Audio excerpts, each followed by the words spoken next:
Good Wednesday morning to you all. We got another Watchmen update, a lot of news items as well as Watchmen updates that you need to know about. We have a big win before the Supreme Court when it comes to people inside the country. We got Spain suffering another catastrophe. In just the past couple of weeks, it's been rough for Spain. We got Trump beating CBS networks, claiming another victory. That's good news out there. We got Syria imploding. Warning coming out about that from U.S. Secretary of State. We got Israel is allegedly readying its military for a deep strike into Iran as they continue to push into Gaza. They are rejecting any kind of controls from Europe who are trying to rein in Israel. And medical billing is out of control. We got Watchmen reports talking about that, as well as other things. Let's get into it. Welcome to the Poplar Report. I'm Steve Poplar. I'm an accountant by trade, and these are your updates that you guys are sending in from all over. If you have something to share, make sure you use that word update somewhere in your comment. That gets it to the right place. Appreciate all of you. And we do want to thank our sponsor, especially Genesis Gold Group. They help people who have retirement accounts. If you have an IRA, 401k, and you don't like it being in mutual funds or stocks, a lot of times in 401ks you only have a few options, and you may not like those options. If you want to get into precious metals, you can get physical metals in your IRA or 401k. If you have questions about that, there'll be a link at the end of the video for you to find out more. All right, the Supreme Court, who isn't letting President Trump deport people under the Alien Enemies Act, is allowing President Trump to strip the protection of legal status from 350,000 Venezuelan trespassers. So they are not going to be protected anymore, and that will allow them to start deportations on them. These are people that got special protected status during the Biden administration.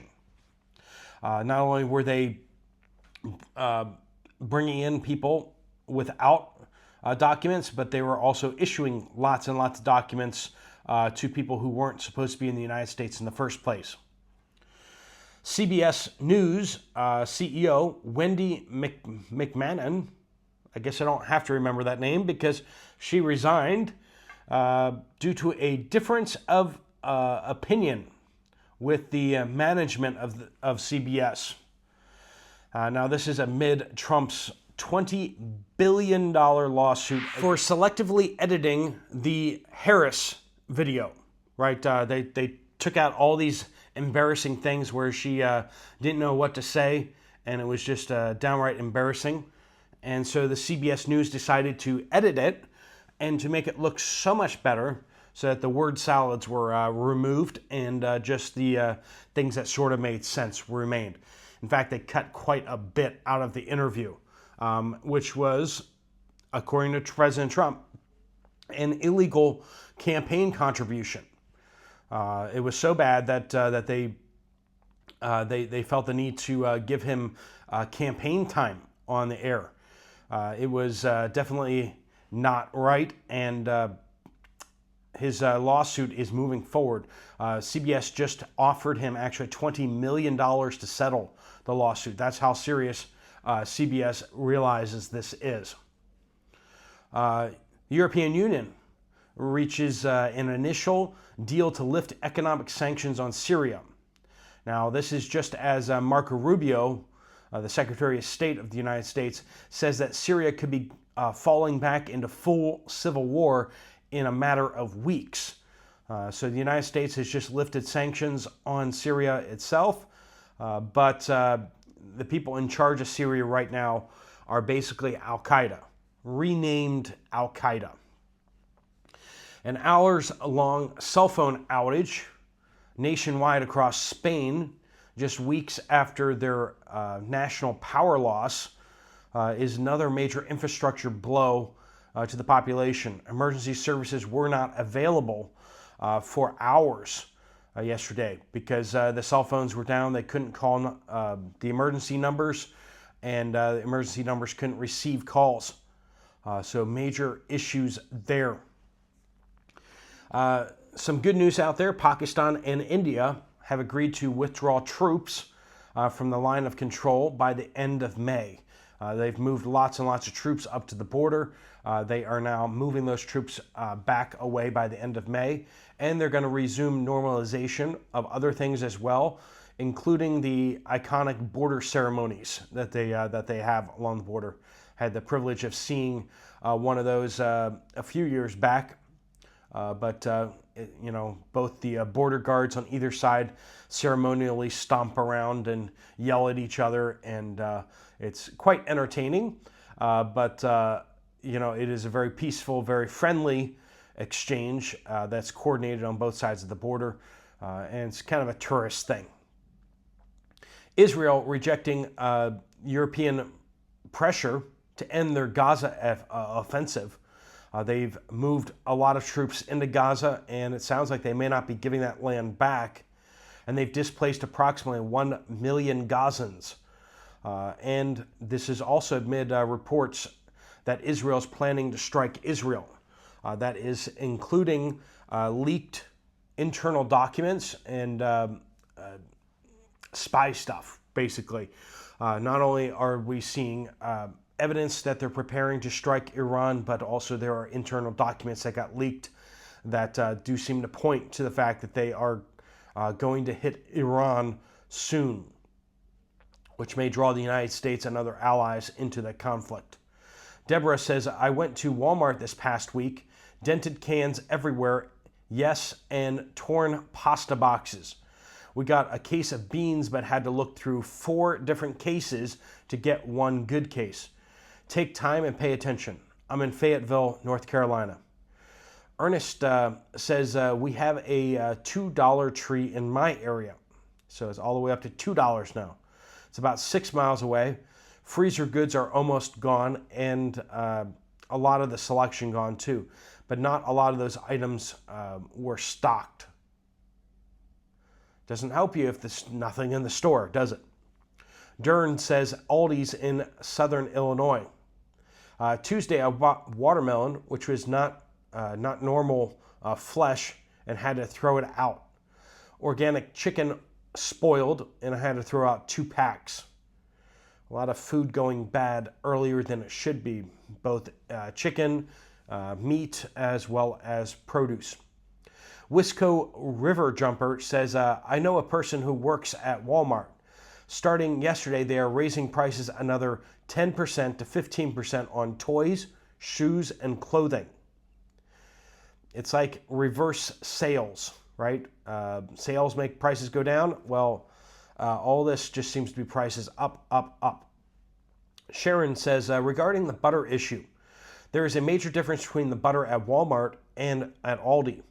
When we were traveling, we got butter at Walmart, and it was terrible, flavorless and watery. We also purchased butter at Aldi, and it's wonderful, either the Countryside brand or the Irish brands. So if you're looking for butter that tastes good, you might want to head over to Aldi. Let me know if you guys are seeing that same thing there. Make sure you use that word update. Josh says, on checking eggs being good, put them in water. This is just a reminder for those of you who haven't heard this or may have forgot. Put the eggs in water. If they float, they are bad. The newest eggs will sink to the bottom and lay sideways. As they age, the eggs fill slowly up with air, so slightly older eggs will stand up in the water, but not float. If the egg floats to the top, do not break it. The eggs that float have hit stink bomb status. They have other uses. You have other uses for those things, including people that you don't like, right? Ken says, Northeast Tennessee. Just back from a trip to North Carolina, South Carolina, Georgia, and Florida on I-95 and I-26. It looked mostly normal, except Daytona, where several resorts were shut down. The rest of the way, large empty warehouses. Several of them are new, but no one is in them. Older ones, with everyone having moved out. Some exits used to have 4 gas stations, now only 1 or 2. Amazing number of closed restaurants. And for the first time ever, I walked out of several motels because they were wanting $300 a night. $300 a night, friends, for a motel, not a hotel, motel. I have taken this trip every year for the past 22 years, never saw it this bad. Al's says, I was at Walmart last week and noticed Keystone ground beef was still under $9 for 28 ounces. By the way, this was at the rural Brownsville, Pennsylvania store. Keystone is still a great way to get stocked up on ground beef. It's already cooked. It's in a can. It'll last. Just make sure the can isn't dented. Warren says, I bought bags of shredded cheese, 8 cups. When I went to vacuum seal, 2 cups per bag, one full bag got 7.5 cups out of one bag and 8.5 cups out of the other bag. Either I'm not measuring right or the bags are not accurate. Update. Also wanted to drive for, we drive for Spark, which is delivery, right? And we noticed a lot of dented boxes. Also, the quality is way down. Also, the amount of items people are ordering is going down drastically. This is in southeastern Kentucky. People just can't afford food. I mean, that's what we're seeing out there. People can't afford to purchase much food, and they're starting to cut back. This may be the best thing for Americans' weight loss since the Great Depression. Angela says, decided to make one more run to Costco.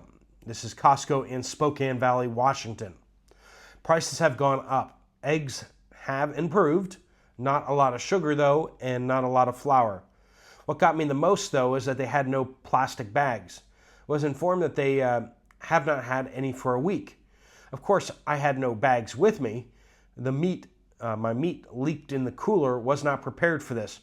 Had a good reason, but it's the little things that can get to you. Being prepared, right, friends? All the little things. Having some bags in the car is always a good idea. Being prepared for your car breaking down. All these little things. Highlander says, Kentucky, I had an outpatient surgery in April. They billed my insurance as if it was out of network. It wasn't. As if I had rode in an ambulance for the procedure twice. It was just a walk-in and limp out procedure. I'm really glad I spent the morning on the phone. It's going to save me thousands.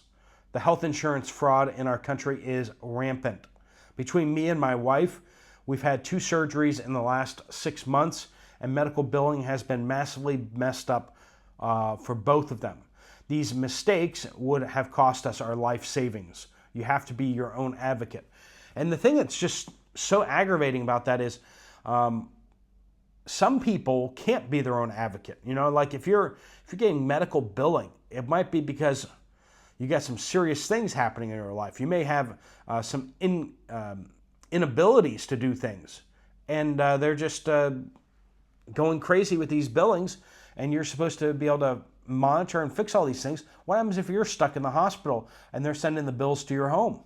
If you don't have someone there checking for you, it's absolutely a disgrace. That's what it is. It's a disgrace. The most vulnerable among us usually have a tendency to be in the hospital, right? Faye says, cooling tips. I have MS, and so I'm heat intolerant above 72 degrees. So run cool water in a tub if you lose power and such. Run cool water in a tub and lay in it for 20 minutes. Use wet clothes and wrap it around your neck. Stay in the shade as much as possible. Here in Washington State, we have cooling centers. Open windows after dark. Those tubs soak in cool water. To soak in, use cool water, which works best. Don't drain. Dip yourself every hour if you need to. Wearing a damp or wet t-shirt also works as well. Hanging a cool, wet sheet on in your living space also helps cool things down. It's basically like a DIY swamp cooler, right? Just hanging up a wet sheet. Writing by Benjamin says, actually a few tips. 1, use a local butcher meat provider. Yes, it may be more expensive at first, but they have less reason to raise prices compared to everyone else. 2, find a local farmer's market for produce and other items. you will get far better produce and prices will likely be about the same with inflation. 3, if you have an Amish or similar group nearby, find out if they have a store or sell food at all. If they do, shop with them. Their prices have a tendency to stay steady and provide better quality than you will ever find in a chain grocery store. Finally, don't waste it. Invest $40 or $60 in a small dehydrator. I'll put one down in the pinned comment down below. Then, when you cannot finish a large amount of something, dehydrate it instead of throwing it away. Adding dehydrated produce to soups and other items is a great way to add flavor and nutrition. This is a great way to avoid throwing things away that are just going to rot if you don't eat them. Also great for those that grow a ton in your garden. I mean, that's what happens, right? I mean, you don't have anything coming out of your garden for a very long time. Then suddenly it all starts coming in all at once, and you at first it's exciting, but then it starts piling up, and you're like, what are we going to do with all this, right? So making sure that you have some way to preserve it, like a dehydrator or freezer. Just make sure you have some sort of plan what to do with all your produce.